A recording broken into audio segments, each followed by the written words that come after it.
Hello guys, കഴിഞ്ഞ വീഡിയോയിൽ last നമ്മൾ പറഞ്ഞു തരുന്നത് നിങ്ങളുടെ ഫോൺ നിങ്ങളെ സ്പൈ ചെയ്യുന്നുണ്ടോ, അതിൻ്റെ ഡീറ്റെയിൽഡ് വീഡിയോ ആണ് ഇത്. നേരെ വീഡിയോയിലേക്ക് പോകാം. ഗൈസ്, നിങ്ങൾ ശ്രദ്ധിച്ചിട്ടുണ്ടോ, നിങ്ങൾ എന്തെങ്കിലും ഒരു പ്രോഡക്റ്റിനെ പറ്റിയോ മറ്റെന്തെങ്കിലും കാര്യത്തെ പറ്റിയോ സംസാരിക്കുന്ന സമയത്ത് അത് ഏതെങ്കിലും സോഷ്യൽ മീഡിയ പ്ലാറ്റ്ഫോമിൽ അല്ലാതെയോ അതിൻ്റെ പരസ്യങ്ങൾ വരുന്നത്, ഇതൊക്കെ ഒരു കോയിൻസിഡൻസ് ആയിട്ട് സംഭവിക്കുന്ന കാര്യങ്ങളൊന്നുമല്ല. ഇതെല്ലാം നമ്മുടെ ഫോൺ നമ്മളെ സ്പൈ ചെയ്യുന്നത് കൊണ്ട് തന്നെയാണ്. നമ്മുടെ ഫോൺ ആക്ച്വലി നമ്മളെ ലിസൺ ചെയ്യുന്നുണ്ട്, പക്ഷേ ആഴ്ചയിൽ 24 മണിക്കൂറും നമ്മളെ ലിസൺ ചെയ്യുന്നില്ല. ബട്ട് ഫോൺ മൈക്ക് ഓൾവേസ് ഒരു അലർട്ട് മോഡിലാണ്. അതായത് ഒരു വാച്ച്മാനെ പോലെയാണ്. നമ്മൾ ഹെയ് സിറി അല്ലെങ്കിൽ ഹെയ് ഗൂഗിൾ എന്ന് പറയുന്ന ഒരു കീവേഡ് കേൾക്കാൻ വേണ്ടി അതൊരു അലർട്ട് മോഡിൽ ഇങ്ങനെ നിൽക്കുകയാണ്. ആ ഒരു കമാൻഡ് കൊടുക്കുന്ന സമയത്ത് അത് ആക്റ്റീവ് ആകും. ഇനി 2019 ഗൂഗിൾ തന്നെ അഡ്മിറ്റ് ചെയ്തൊരു കാര്യമാണ്, AI പെർഫോമൻസ് ഇംപ്രൂവ് ചെയ്യാൻ വേണ്ടി നമ്മുടെ ചില വോയിസ് സാമ്പിൾസുകൾ അത് റെക്കോർഡ് ചെയ്യുന്നുണ്ട്. നമ്മളിപ്പോൾ ഒരു ഫുഡിൻ്റെ കാര്യം പറഞ്ഞാൽ പോലും എങ്ങനത്തെ ഫുഡാണ് നമ്മൾ ഓർഡർ ചെയ്യുന്നത്, നമ്മൾ ഇപ്പം എന്താണ് ഡയറ്റ് അനുസരിച്ചുള്ള ഫുഡ്സ് ആണെന്നുണ്ടെങ്കിൽ അതിന് കറക്റ്റ് മനസ്സിലാവും. നമ്മൾ പറയുന്ന ഓരോ കാര്യങ്ങളെ ലിസൺ ചെയ്ത് അതിനനുസരിച്ചുള്ള അഡ്വർടൈസ്മെൻറ്റ് കാണിക്കാൻ മാക്സിമം ശ്രമിക്കുക. ബിക്കോസ് നമ്മൾ എന്ത് കാര്യമാണോ അന്വേഷിക്കുന്നത് അത് തന്നെ നമ്മുടെ കൺമുന്നിലെത്തി. അപ്പോൾ നമുക്ക് കുറച്ചും കൂടെ എളുപ്പമാക്കാൻ പറ്റും. ഈ അഡ്വർടൈസ്മെൻറ്റ് വരുന്നു എന്ന് കരുതി നമ്മുടെ എല്ലാ വോയിസ് സാമ്പിൾസും അത് റെക്കോർഡൊന്നും ചെയ്യുന്നില്ല. പക്ഷേ നമ്മുടെ ചില ബിഹേവിയർ അത് അനലൈസ് ചെയ്യും. അതായത് നീ എന്ത് സെർച്ച് ചെയ്തു, നീ എവിടെ പോയി, നീ ഇന്ന ആപ്പിൽ എത്ര ടൈം യൂസ് ചെയ്യുന്നു, നീ ആരോടൊക്കെ ചാറ്റ് ചെയ്യുന്നു എന്നുള്ള കാര്യം.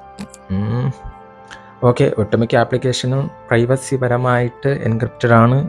ബട്ട് എന്നാലും ഐ ഡോണ്ട് നോ, അതെല്ലാം AI അനലൈസ് ചെയ്ത് പ്രഡിക്റ്റ് ചെയ്തിട്ടാണ് നമുക്ക് ആവശ്യമായിട്ടുള്ള അഡ്വർടൈസ്മെൻറ്റ് അത് തരുന്നത്. ഗൈസ്, നമ്മുടെ കംപ്ലീറ്റ് ആയിട്ട് നമ്മുടെ ഫോൺ നമ്മളറിയാം.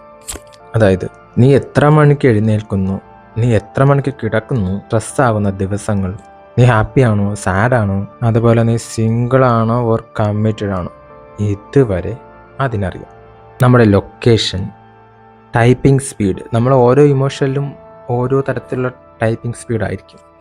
ഇമോഷണൽ ആകുന്ന സമയത്ത് മീൻസ് സാഡ് ആകുന്ന സമയത്തുള്ള ടൈപ്പിംഗ് സ്പീഡല്ല, നല്ല ഹാപ്പി ആയിട്ടിരിക്കുന്ന സമയത്തുള്ള ടൈപ്പിംഗ് സ്പീഡ്, ഏതൊക്കെ ഇമോജീസ് യൂസ് ചെയ്യുന്നു, ഇതെല്ലാം അനലൈസ് ചെയ്തതിന് ശേഷം AI നമ്മുടെ ഡിജിറ്റൽ വെർഷൻ ക്രിയേറ്റ് ചെയ്യും. റിയൽ വേൾഡിൽ നമ്മളൊരു ഹ്യൂമൻ ആണെങ്കിൽ പോലും ഡിജിറ്റൽ വേൾഡിൽ നമ്മളൊരു ഡാറ്റ മോഡൽ മാത്രമാണ്. ഓക്കെ, അങ്ങനെയാണെങ്കിൽ ഇത് എങ്ങനെ സ്റ്റോപ്പ് ചെയ്യാം? ഇതിന് ഗുഡ് ന്യൂസും ഉണ്ട്, ബാഡ് ന്യൂസും ഉണ്ട്. ഗുഡ് ന്യൂസ് എന്ന് പറയുമ്പോൾ മൈക്കിൻ്റെ പെർമിഷൻ ഓഫ് ചെയ്യാം, ഒരു ആപ്ലിക്കേഷൻ്റെ ബാക്ക്ഗ്രൗണ്ട് ആക്സസ് നമുക്ക് കൺട്രോൾ ചെയ്യാം, ഗൂഗിളിൻ്റെ ആക്ടിവിറ്റി പോസ് ചെയ്യാം. ഇത്തരം കാര്യങ്ങളൊക്കെ ഒരു ഗുഡ് ന്യൂസ് ആയിട്ട് പറയാം. പിന്നെ ബാഡ് ന്യൂസ് എന്ന് പറയുമ്പോൾ നമുക്ക് 100% ഇതിൽ നിന്ന് എസ്കേപ്പ് ചെയ്യാൻ പറ്റില്ല. AI 2019 തൊട്ടേ അതിൻ്റെ ആ ഒരു അനലൈസ് പാറ്റേൺ തുടങ്ങി. അതായത് എല്ലാവരും അനലൈസ് ചെയ്ത് നമ്മുടെ ഒരു ഡിജിറ്റൽ ഡാറ്റ വെർഷൻ ഓൾറെഡി ക്ലൗഡിലുണ്ട്. അതായത് നമ്മളെ AI ഓൾറെഡി ലേൺ ചെയ്ത് കഴിഞ്ഞു. സോ നമുക്ക് ചെയ്യാൻ പറ്റുന്ന ഒരു കാര്യം, നമുക്കിപ്പോൾ എന്തായാലും ഫോണില്ലാതുള്ള ഒരു ലൈഫ് പാറ്റേണിനെ കുറിച്ച് ഇനി ആർക്കും ചിന്തിക്കാനൊന്നും പറ്റത്തില്ല.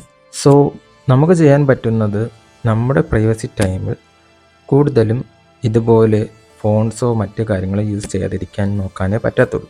ഇല്ലെങ്കിൽ വല്ല കീപാഡ് ഫോണൊക്കെ യൂസ് ചെയ്യേണ്ടതായിട്ട് വരും. അതുപോലെ മുകൾ പറഞ്ഞ കാര്യങ്ങൾ, ഗൂഗിൾ ആക്ടിവിറ്റി പോസ് ചെയ്യാം, മൈക്ക് പെർമിഷൻ ഓഫ് ചെയ്യാം തുടങ്ങിയ കാര്യങ്ങളൊക്കെ ചെയ്താൽ പ്രൈവസിയെ കൺട്രോൾ ചെയ്യാൻ പറ്റും. ഓക്കെ, ഇനി അടുത്ത ഡൗട്ട് എന്ന് പറയുന്നത്, നമ്മുടെ ഫോണിൻ്റെ ക്യാമറ നമ്മൾ അനലൈസ് ചെയ്യുന്നുണ്ടോ? AI ക്യാമറ നിൻ്റെ ഇമോഷൻസ് പ്രെഡിക്റ്റ് ചെയ്യുന്നുണ്ടോ? ഇതൊരു ഇമ്പോർട്ടൻ്റ് കാര്യമാണ്. നിങ്ങൾ സെൽഫി എടുക്കുന്ന സമയത്ത് തന്നെ നിങ്ങളുടെ ഓരോ എക്സ്പ്രഷൻ കാണുമ്പോൾ ഫോൺ ക്യാമറ എന്ന് വിചാരിക്കും എന്തൊക്കെ ഇത്. ഇപ്പോൾ ഒട്ടുമിക്ക ഫോണിലും AI ഫെസിലിറ്റി ഉണ്ട്. അപ്പോൾ ഈ AI ക്യാമറ നമ്മുടെ ഇമോഷൻസ് റീഡ് ചെയ്യുന്നുണ്ടോ? അപ്പോൾ ഈ വീഡിയോ ഇഷ്ടമായാൽ ലൈക്ക് ചെയ്യുക, കമൻറ്റ് ചെയ്യുക, ഷെയർ ചെയ്യുക ആൻഡ് സബ്സ്ക്രൈബ് പ്ലീസ്. ഓക്കെ, അപ്പോൾ അടുത്ത വീഡിയോ കാണാം. അതുവരേക്കും ബൈ.